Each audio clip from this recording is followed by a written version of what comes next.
On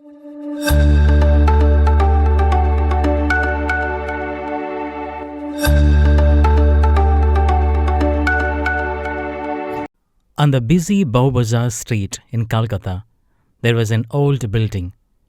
It was the headquarters of the Indian Association for Cultivation of Science. In December, on a fine evening in 1927, there was much excitement in one of its laboratories. Chandrasekhar Venkataraman was showing a visitor some of his instruments when a young man, K.S. Krishnan, rushed in and announced, "Professor Compton has won the Nobel Prize." Raman was equally delighted. "Excellent news," he said, smiling at the visitor, and he was lost in thought. "But look here, Krishnan," he said, turning to the young man. "If this Compton effect is true of X-rays, it must be true of light too." A few years earlier, H. Compton had shown that the nature of X-rays changes when passed through matter. The change was dependent on the kind of matter.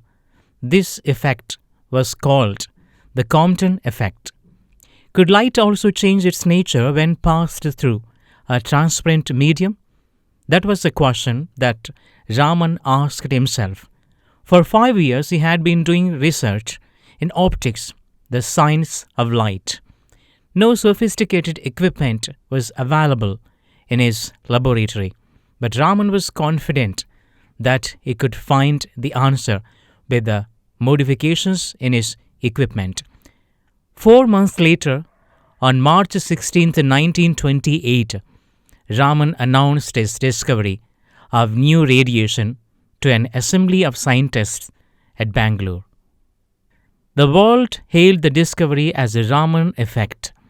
For scientific research in this country, it was a red-letter day. His discovery caught the attention of the world. With equipment worth hardly 200 rupees and limited facilities, Raman was able to make a discovery which won him the Nobel Prize in Physics in 1930. Raman was born on November 7, 1888 at Tiruchirappalli in Tamil Nadu.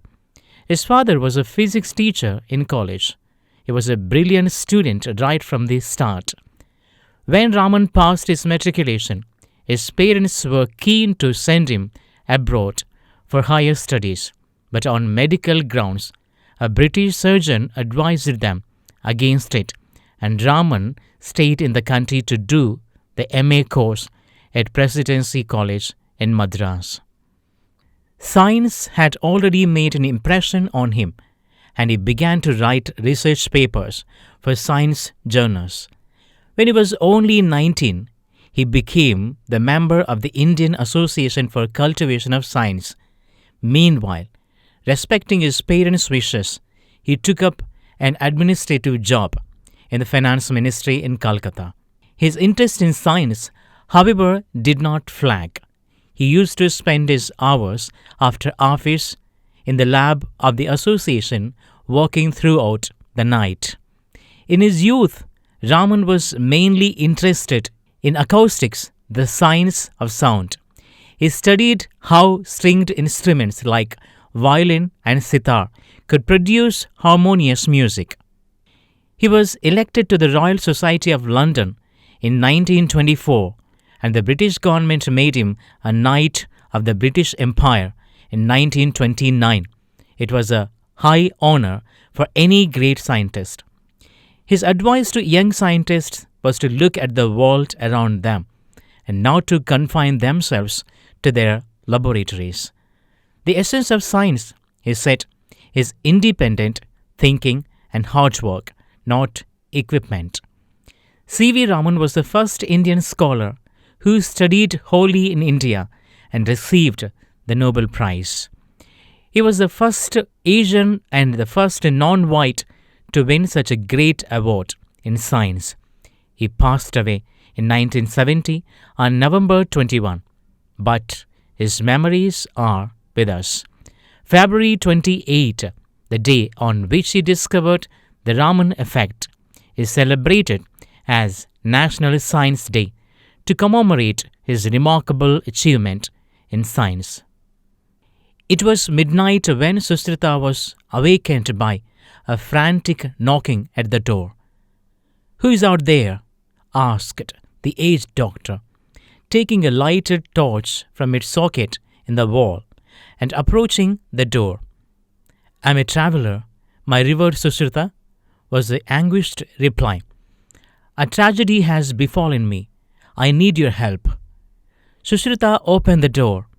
What he saw, a man kneeling before him, tears flowing from his eyes and blood from his disfigured nose. "Get up, my son, and come in," said Sushrita. "Everything will be all right, but be quiet now."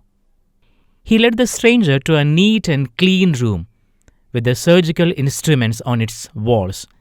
He washed his face with water and the juice of a medicinal plant. He then offered him a mug of wine and began preparing for the operation. With a large leaf of a creeper brought from the garden, he measured the size of the stranger's nose.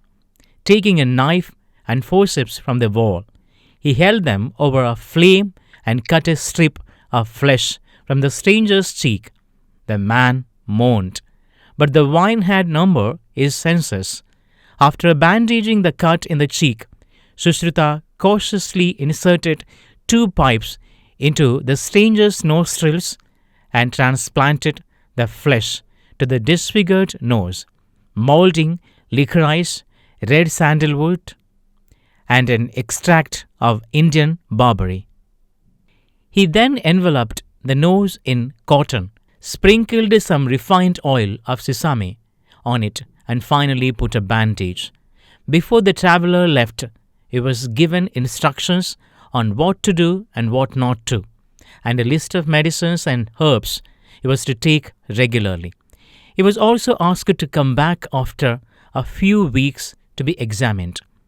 In this manner, Sushrita mended a nose some 26 centuries ago, and what he did is not greatly different from what a plastic surgeon would do today. In fact, Sushrita is today recognized as a father of plastic surgery all over the world.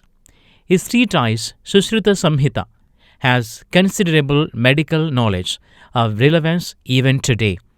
It indicates that India was far ahead of the rest of the world in medical knowledge. Born in the 6th century BC, Sushrita was descendant of the Vedic sage Vishwamitra. He learned surgery and medicine at the feet of Divodasa Dhanvantari in his hermitage at Varanasi. Later became an authority in not only surgery but also in other branches of medicine. He was the first physician to advocate what is today known as a cesarean operation. He was also an expert in removing urinary stones, locating and treating fractures, and doing eye operations for cataract. His suggestion to give wine to patients about to be operated upon makes him also the father of anesthesia. In his treatise, Sushrita listed 101 types of instruments. His Samdamsa yantras are the first forms of the modern surgeon's spring forceps and dissection and dressing forceps. In fact, a system of naming surgical tools after the animals or birds they resemble in shape, for example, crocodile forceps, hawksbill forceps, is adopted even today.